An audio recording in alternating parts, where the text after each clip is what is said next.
Students, बाल मंदिर के इस YouTube चैनल पर आप सबका एक बार फिर से हार्दिक स्वागत है। आज हम जो परमाणु मॉडल पढ़ने जा रहे हैं वो है चौथा नंबर नील्स बोहर परमाणु मॉडल।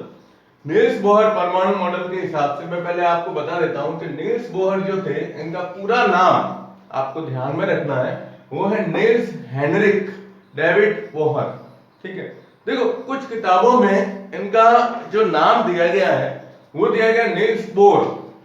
नाम क्या दिया गया? नील्स बोर भी दिया गया, नील्स बोर। ठीक है, लेकिन वास्तव में जो इनको लिखते हैं अपन तो बोहर के नाम से लिखते हैं, क्योंकि बोर लिखते हो ना तो चीज आ जाती है बोरिंग है, लेकिन बोरिंग नहीं है, इसलिए इनको अपन बोहर के नाम से ही जानेंगे। इनका परमाणु मॉडल जो था वह क्वांटम अभियांत्रिकी के नाम से भी जाना जाता था। यानी इनका जो हम लिखते हैं परमाणु मॉडल, उसका नाम था क्वांटम अभियांत्रिकी मॉडल, है ना। ये नाम आपको ध्यान में रखना है, क्वांटम अभियांत्रिकी के दौर पे दिया गया है। क्या होता है क्वांटम, ये हम अभी इसके अंदर पढ़ेंगे। तो नील्स बोहर के परमाणु मॉडल का सबसे मुख्य उद्देश्य था वो ये था कि जो रदरफोर्ड का परमाणु मॉडल है उसकी जो कमी बताई गई है, उसकी कमी क्या बताई गई थी कि इलेक्ट्रॉन जो कि एक ऋणावेशित कण है ना, और वह कण जब लगातार गति करेगा तो उसकी ऊर्जा में क्या होगी? कमी। और ऊर्जा में कमी होते ही आपको ये चित्र याद होगा कि जैसे ये परमाणु का नाभिक है, इसके चारों तरफ इलेक्ट्रॉन क्या कर रहा है? गति लगा रहा है, कर रहा है ना, निश्चित वृत्ताकार पथ में। अब ये लगातार घूमेगा तो इस पथ के बाद इसकी ऊर्जा में धीरे धीरे कमी होगी और ये कहां जाएगा? परमाणु के नाभिक में गिर सकता है। ये रदरफोर्ड के परमाणु मॉडल की कमी थी, और इस कमी को पूरा करने मतलब हटाने के लिए नील्स बोहर का परमाणु मॉडल दिया गया।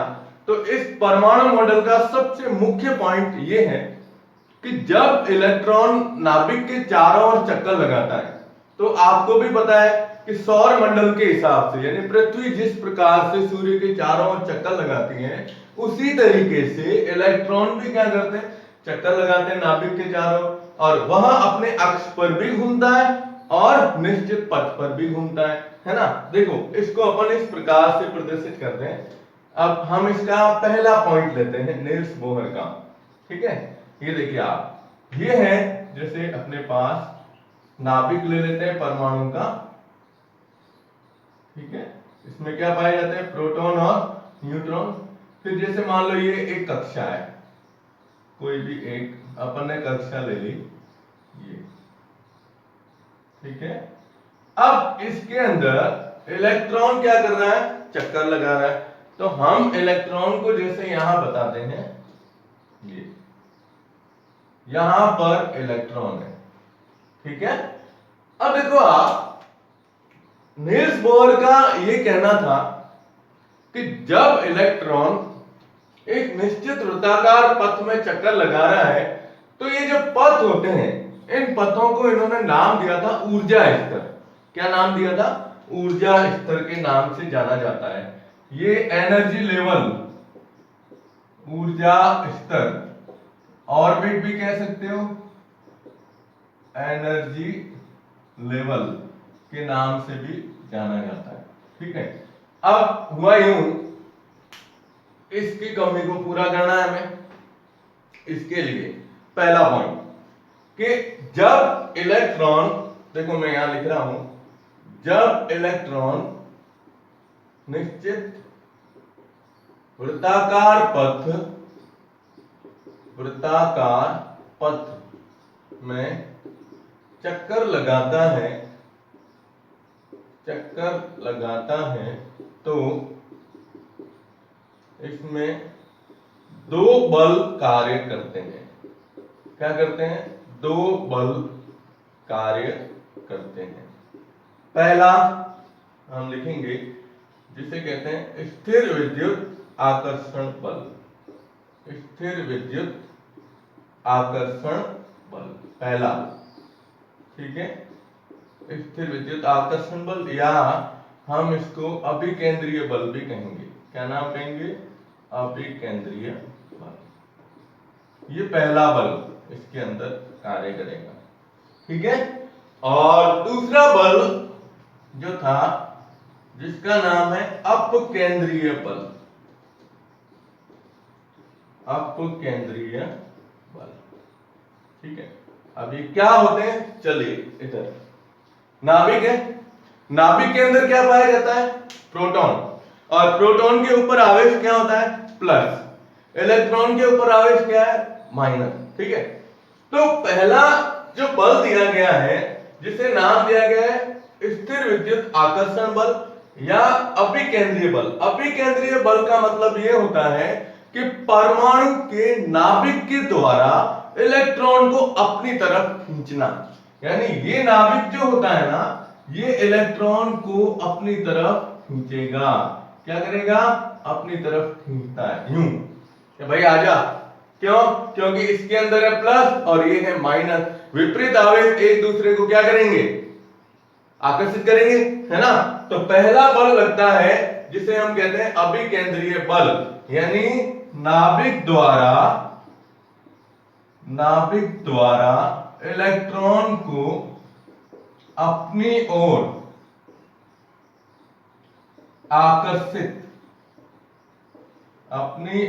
आकर्षित करने के लिए लगाया गया बल, ये लगाया गया आकर्षण बल, ठीक है।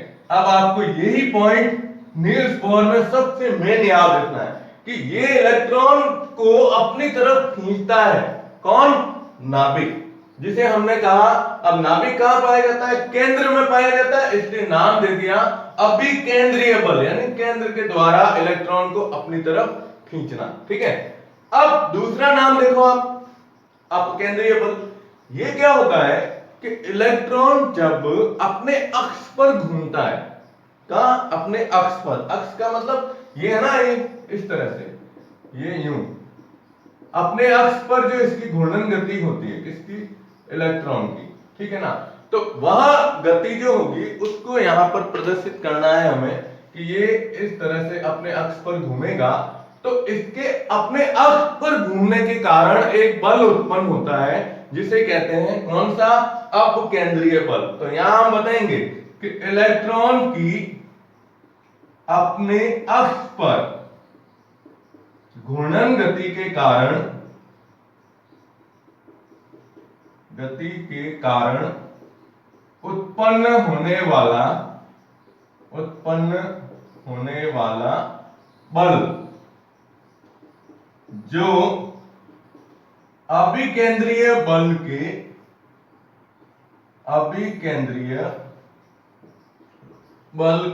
विपरीत कार्य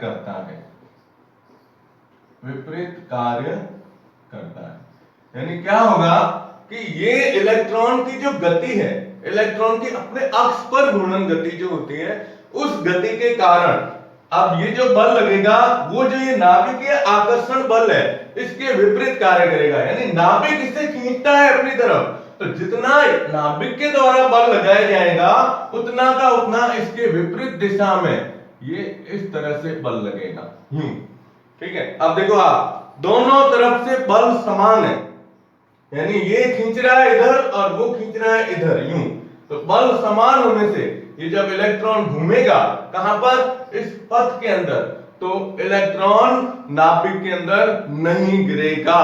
ध्यान से सुनिएगा, ये बल है जिसे कहते हैं अपकेंद्रीय बल,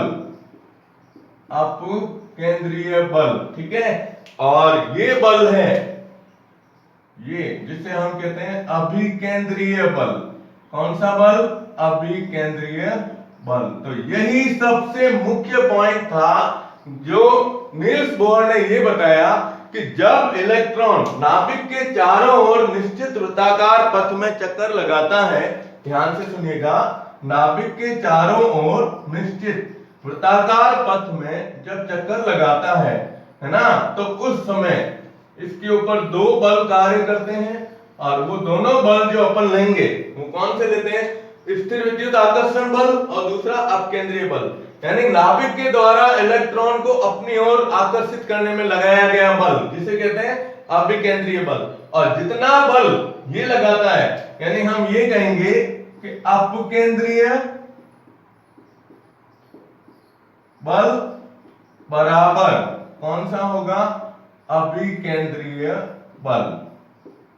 यानी दोनों बल बराबर होंगे लेकिन एक दूसरे के क्या होंगे, विपरीत होंगे। और जब दोनों बल बराबर और एक दूसरे के विपरीत कार्य करेंगे तो ये इलेक्ट्रॉन अपनी कक्षा को नहीं छोड़ता है, यह अपने इस निश्चित वृत्ताकार पथ में क्या करता है, चक्कर लगाता है। तो ये पहला पॉइंट आपको सबसे महत्वपूर्ण ध्यान में रखना है, ठीक है। तो आप इसका स्क्रीनशॉट ले लो। अब हम लेते हैं इसमें सेकंड पॉइंट। सेकंड पॉइंट ये है कि ये जिस वृत्ताकार पथ में चक्कर लगाते हैं इलेक्ट्रॉन, इसको हमने नाम क्या दिया है, ऊर्जा स्तर के नाम से जाना जाता है ना। तो आप इसका स्क्रीनशॉट ले लो। ओके, अब देखो आप सेकंड पॉइंट इसका। अब सेकंड पॉइंट ये कहते हैं,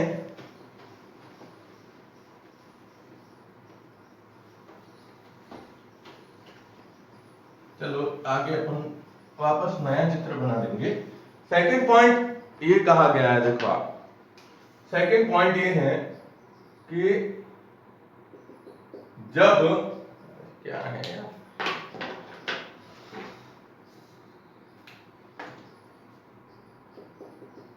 इलेक्ट्रॉन जिस वृत्ताकार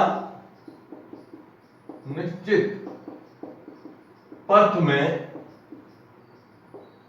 नाभिक के चारों ओर, नाभिक के चारों ओर चक्कर लगाता है, चक्कर लगाता है, उसे कक्षा, यानी क्या कहते हैं, ऑर्बिट, कक्षा, कक्ष भी कह सकते हो, या क्या कहते हैं, ऊर्जा स्तर कहा जाता है। ऊर्जा स्तर यानी कौन सा, एनर्जी लेवल कहा जाता है ना। क्या कहते हैं अपन, एनर्जी लेवल कहा जाता है। अब एनर्जी लेवल की जब बात की जाती है तो ये कक्षक भी कह सकते हो या कक्षा भी कह सकते हो इसे, है ना। तो हम इसमें नाम कक्षक भी ले सकते हैं, कक्षक या कक्षा, या फिर क्या कह सकते हैं, एनर्जी लेवल, ठीक है। अब क्या था इसमें, अपन ने अभी इसकी परमाणु की जो संरचना बनाई थी, तो परमाणु की संरचना में ये स्थिति होती है, देखो आप, ये प्रोटॉन न्यूट्रॉन, ये एक, ये दो, ये तीन, जैसे जैसे इसके अंदर कक्षाएं होती है ना। तो थर्ड पॉइंट इसका ये कहता है कि ये जो इलेक्ट्रॉन इसमें चक्कर लगाते हैं, ये एक दो, जैसे यहाँ पर मैंने अभी यही बताया, दो तीन इलेक्ट्रॉन ही बताए, ठीक है। तो इसमें ये होता है कि इलेक्ट्रॉन चक्कर लगाते हैं तो उसको तो अपन ने क्या नाम दिया है, कक्षक या कक्षा, ऑर्बिट के नाम से या ऊर्जा स्तर के नाम से जाना जाता है, ठीक है ना।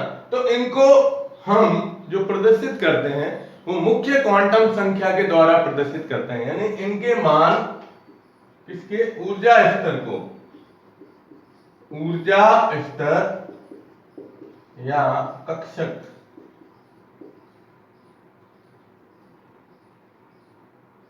को मुख्य क्वांटम संख्या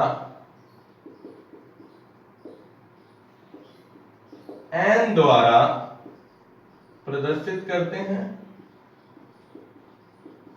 किसके द्वारा, n द्वारा प्रदर्शित करते हैं। n जो होती है उसे मुख्य क्वांटम संख्या के नाम से, आपकी किताब में n के द्वारा इसको प्रदर्शित किया गया है। और n के मान, n के जो मान होते हैं वो n के मान दिए गए हैं 1 2 3 4 ऐसे लेके अनंत तक इसके मान होते हैं और इसको प्रदर्शित करते हैं। जैसे पहली कक्षा कौन सी है, ये होती है k, फिर l, फिर m, फिर आगे चलते हैं तो ये कौन सी होती है, m। तो k जो होती है, k के लिए इसका मान कितना होगा, 1, ठीक है। l के लिए होता है 2, m के लिए होता है 3 और n के लिए कितना होता है, 4। तो जैसे जैसे आगे इलेक्ट्रॉन, परमाणु का आकार जैसे जैसे बड़ा होता जाएगा वैसे वैसे इनके मान क्या होते जाते हैं, परिवर्तित। अब n का मान बढ़ रहा है, यानी देखो पहले 1 था, फिर 2 आया, फिर 3 आया, फिर कितने आए 4। तो जैसे जैसे मान बढ़ेगा वैसे वैसे परमाणु के आकार में क्या होती जाएगी, वृद्धि होती जाएगी। तो जो कक्षक सब नाभिक के सबसे नजदीक होता है, जिसमें n का मान 1 है, उसके लिए ऊर्जा स्तर या ऊर्जा का मान सबसे कम होगा। और जैसे जैसे आगे बढ़ते जाएंगे ऊर्जा का मान क्या होता जाएगा, बढ़ता जाएगा। तो इसमें हम ये भी लिख सकते हैं आगे कि n का मान बढ़ने पर ऊर्जा का मान भी क्या होता है, बढ़ता जाता है, बढ़ता जाता है। ऊर्जा का मान भी क्या होता जाएगा, बढ़ता जाता है।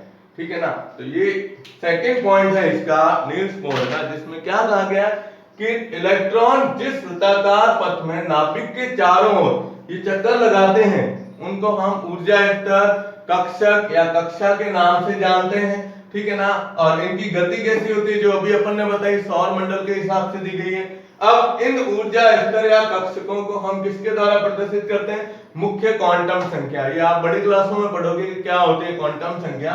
ठीक है। और n का मान जो होता है वो देखो इस तरह से प्रदर्शित किया जाएगा, k के लिए 1, l के लिए 2, m के लिए 3 और n के लिए 4। ऐसे जैसे जैसे n का मान बढ़ता जाएगा, परमाणु का आकार जैसे जैसे बढ़ेगा, तो ऊर्जा के मान में भी धीरे धीरे क्या होती जाती है, वृद्धि होती जाती है। ठीक है। तो आप है ना इसका स्क्रीनशॉट ले लो, क्योंकि अब देखो नोट करना है आपको कॉपी में। मैंने पहले ही कहा था इनको रेगुलर लिखने हैं, तो लिखने के लिए पहले इसको वीडियो को पुश करके पॉज करके या स्क्रीनशॉट लेके आप इसको नोट कर सकते हो। ठीक है ना। तो इसको जल्दी से आप स्क्रीनशॉट ले लो। ओके।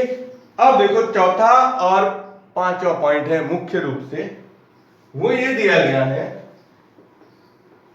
कि कोई भी इलेक्ट्रॉन जब चक्कर लगाता है, चौथा पॉइंट ये है कि इलेक्ट्रॉन जो होते हैं, चलो इसको एक एडवांस पॉइंट बता देता हूं। इलेक्ट्रॉन को कक्षकों में भरने के लिए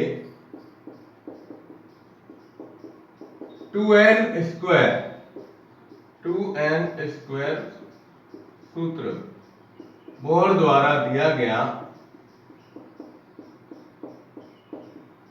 जिसे बोहर-बेरी नियम कहते हैं। क्या नाम कहते हैं, जिसे बोहर-बेरी नियम कहा जाता है। क्या कहते हैं, बोहर-बेरी नियम। ये आपको ध्यान में रखना है कि भाई पहली कक्षा, दूसरी कक्षा, तीसरी कक्षा, चौथी कक्षा में इलेक्ट्रॉन कैसे बढ़ते हैं। तो 2n स्क्वायर है, देखो अब क्या होता है, n बराबर 1 है ना। अब k कक्षक के लिए, जैसे k के लिए, तो k में कितने इलेक्ट्रॉन भरे जाएंगे वो आपको ध्यान में रखना है। k, l, m और n के लिए इलेक्ट्रॉन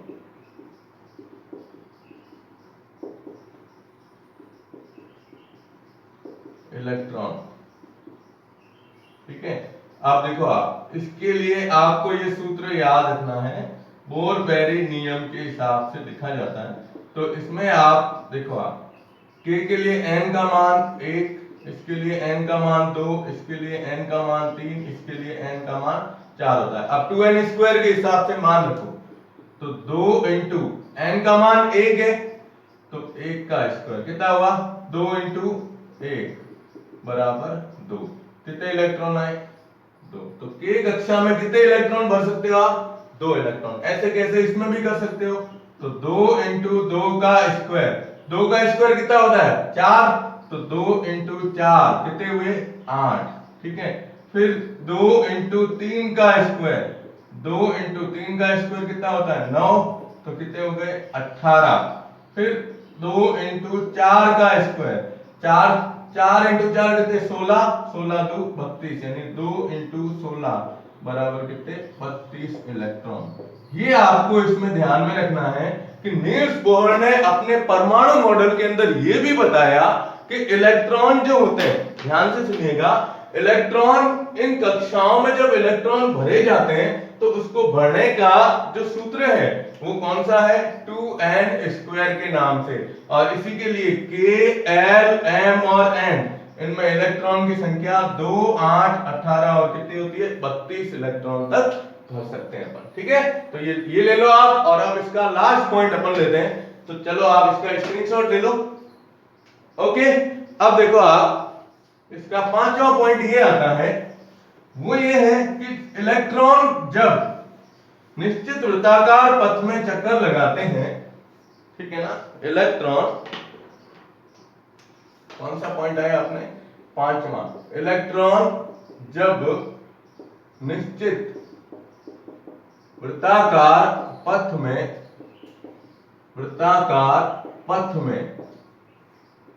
चक्कर लगाता है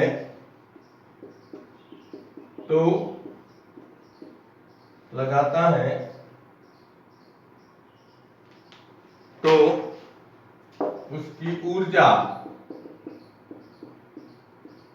अपरिवर्तित रहती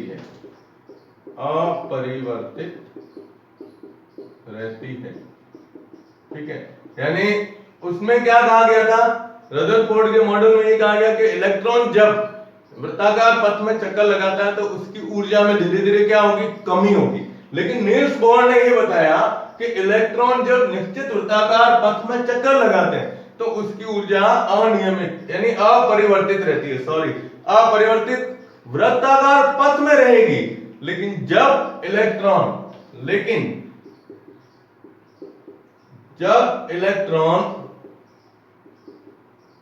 एक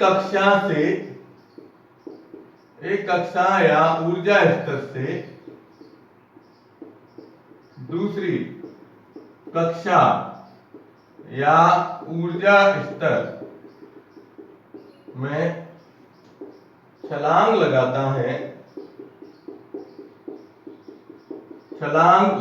है तो उसकी ऊर्जा बदलती है, तो उसकी ऊर्जा क्या होती है, बदलती है या परिवर्तित होती है। क्यों होती है, देखो आप, इसमें क्या होता है, हमने अभी बताया कि जैसे पहले K है, चलो मैं इसको यहां बता देता हूं, ये प्रोटॉन न्यूट्रॉन, ये पहली कक्षा, ये दूसरी कक्षा, जैसे ये K है, ये L है, ठीक है। अब ये जो होता है इसको अपन कहते हैं निम्न ऊर्जा स्तर, इसको क्या कहते हैं, निम्न ऊर्जा स्तर, और ये होता है उच्च ऊर्जा स्तर, ठीक है।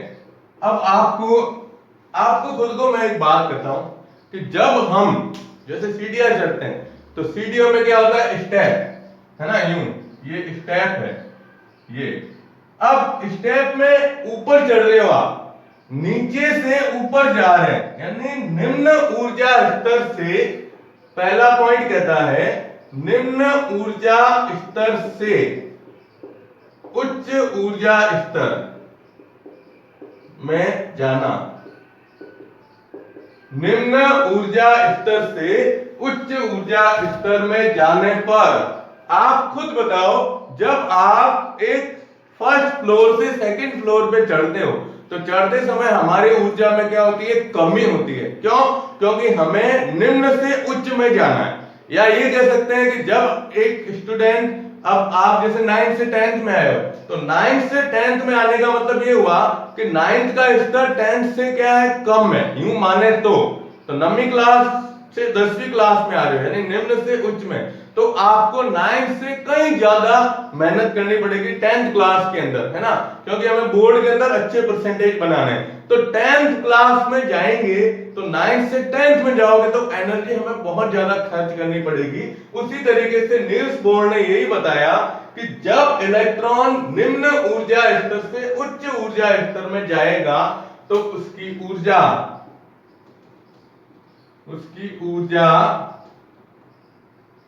में क्या होगी, कमी होती है। क्या होती है, कमी होती है। या ये कह सकते हो कि उसे बाहर से ऊर्जा की आवश्यकता होती है, बाहर से ऊर्जा लेंगे, यानी ऊर्जा का क्या होगा, अवशोषण होता है। ऊर्जा का क्या होगा, अवशोषण होगा, ठीक है ना। कब? जब ये निम्न से कहां जाएगा, उच्च कक्षा में यूं जाएगा। तब इसके अंदर ऊर्जा का अवशोषण होगा, क्योंकि इसके स्वयं के अंदर तो ऊर्जा की कमी हो गई, तो उसको पूरा करने के लिए बाहर से ऊर्जा चाहिए। ठीक है, और दूसरा हम ये कहते हैं कि जब आप ये बताओ कि उच्च ऊर्जा स्तर से निम्न ऊर्जा स्तर में जाने पर, अब आप जैसे आप है ना यहां से अभी तो चढ़े थे, नीचे से ऊपर जा रहे थे, अब ऊपर से नीचे आ रहे हो, है ना, स्टेप नीचे उतर रहे हो, सीढ़ियां उतरते हैं, तो सीढ़ियां उतरते हैं तब हमें क्या होता है, ऊर्जा खर्च करनी नहीं पड़ती है ना, क्योंकि हमारे अंदर इतनी एनर्जी रहती है कि हम जब नीचे उतरते हैं तो ऊर्जा उत्सर्जित होती है, निकलती है बाहर, है ना। तो यहां पर यही होता है कि यहां ये बताएंगे कि जब इलेक्ट्रॉन उच्च ऊर्जा स्तर से कहां आएगा, निम्न ऊर्जा स्तर में आएगा। कहां से, उच्च से निम्न में, तो इसके अंदर जो ऊर्जा में कमी नहीं होती है, इसकी ऊर्जा बढ़ी रहती है, या ये कह सकते हो कि इसमें ऊर्जा का उत्सर्जन होता है। क्या हो सकता है, ऊर्जा का उत्सर्जन होता है। अब एक चीज आपको इसमें ध्यान रखनी है कि जब ऊर्जा का उत्सर्जन होगा, ध्यान से सुनिएगा, जब ऊर्जा का उत्सर्जन होगा तो पहले हो रहा है अवशोषण, बाद में हो रहा है उत्सर्जन, है ना। तो अंतिम माइनस क्या करते हैं, प्रारंभिक, जब निकालते हैं औसत मान, तो इसकी ऊर्जा लेवल बराबर रहेगा। तो ये इसने बताया था नील्स बोहर ने कि जब इलेक्ट्रॉन एक ही पथ में चक्कर लगाता है तब इसकी ऊर्जा में कोई परिवर्तन नहीं होगा, लेकिन जब इलेक्ट्रॉन निम्न से उच्च में या उच्च से निम्न स्तर में आता है तब उसकी ऊर्जा में क्या होगा, परिवर्तन होगा। और वही परिवर्तन, अब देखो नाम क्या दिया गया है, क्वांटम अभियांत्रिकी, और इसमें यही बताया गया है कि यही परिवर्तन, यानी देखो यहां पे पॉइंट बता रहा हूं, यह ऊर्जा अंतर या ऊर्जा परिवर्तन एक साथ न होकर,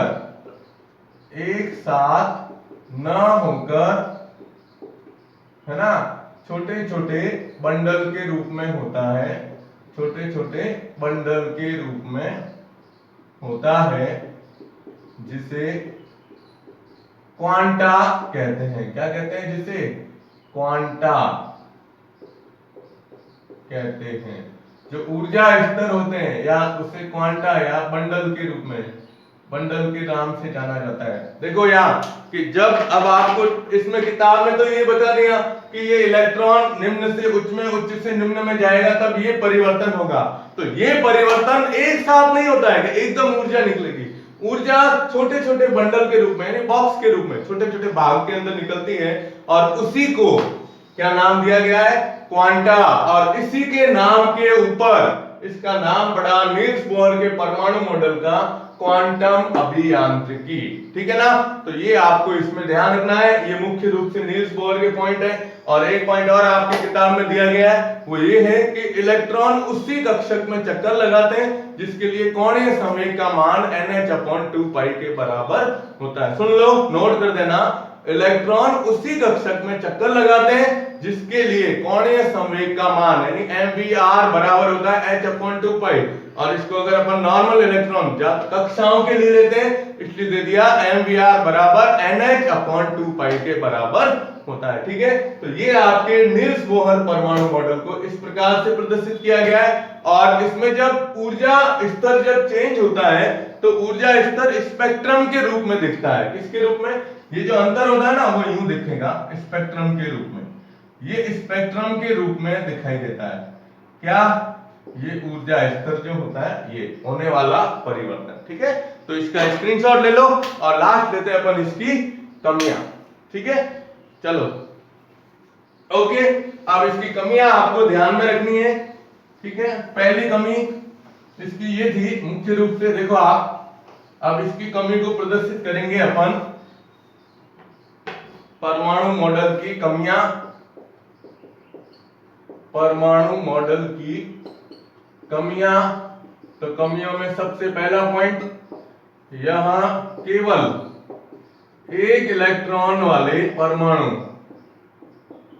परमाणु जैसे हाइड्रोजन, ठीक है, He+ या Li2+ के लिए मॉडल दिया गया है, मॉडल दिया गया मतलब जिसके अंदर इलेक्ट्रॉन की संख्या एक से ज्यादा है तो ये परमाणु मॉडल क्या हो गया, फेल हो गया। ठीक है, दूसरा पॉइंट इसमें ये दिया गया है कि जो अपन ने बताया अभी स्पेक्ट्रम, तो इसमें तो ये बताया कि इस ऊर्जा स्तर में परिवर्तन को इसके द्वारा स्पेक्ट्रम रेखा के रूप में दर्शाया गया है, स्पेक्ट्रम रेखा के रूप में दर्शाया, लेकिन जब उच्च अपन कह सकते हो स्पेक्ट्रोस्कोपी, उच्च विभव वाली स्पेक्ट्रोमीटर या स्पेक्ट्रोस्कोपी से यह रेखा देखी गई तो वह कई छोटी छोटी रेखाओं में दिखाई देती है। इसका प्रमाण नील्स बोहर इसका प्रमाण नहीं दे पाए। यानी ये जो हमने बताया कि ये स्पेक्ट्रम रेखा हमें दिख रही है, ये जो क्या है ऊर्जा स्तर में परिवर्तन को बताती है, तो इस स्पेक्ट्रम रेखा को उच्च विभव वाली स्पेक्ट्रोस्कोपी के देखा गया है ना, तो ये रेखा कई, अब जैसे ये लाइन दिख रही है ना, तो ये कई छोटी छोटी लाइनों के अंदर विभक्त थी एक रेखा, तो उसके बारे में ये नहीं समझा पाए थे। ठीक है, और तीसरा पॉइंट था कि अणुओं में बंध किस प्रकार बनते हैं,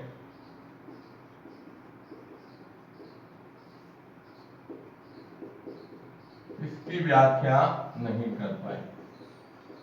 मतलब परमाणु से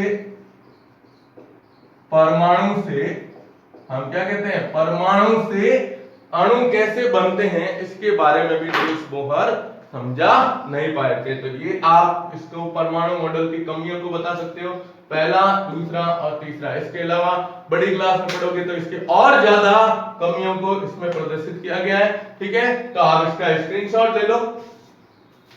ओके, तो ये आपके आज परमाणु मॉडल, परमाणु सिद्धांत पहला पॉइंट पार्ट का खत्म होता है। अब नेक्स्ट हम एक टॉपिक लेंगे जो है इलेक्ट्रॉनिक विन्यास कैसे लिखे जाते हैं। तो मैं पहले आपको बताऊंगा इलेक्ट्रॉनिक विन्यास, आपको परमाणु क्रमांक संख्या 1 से 30 तक के याद रखने, ठीक है ना, और फिर अपन लेंगे पार्ट का सेकंड पॉइंट आवर्त सारणी। ठीक है, थैंक यू।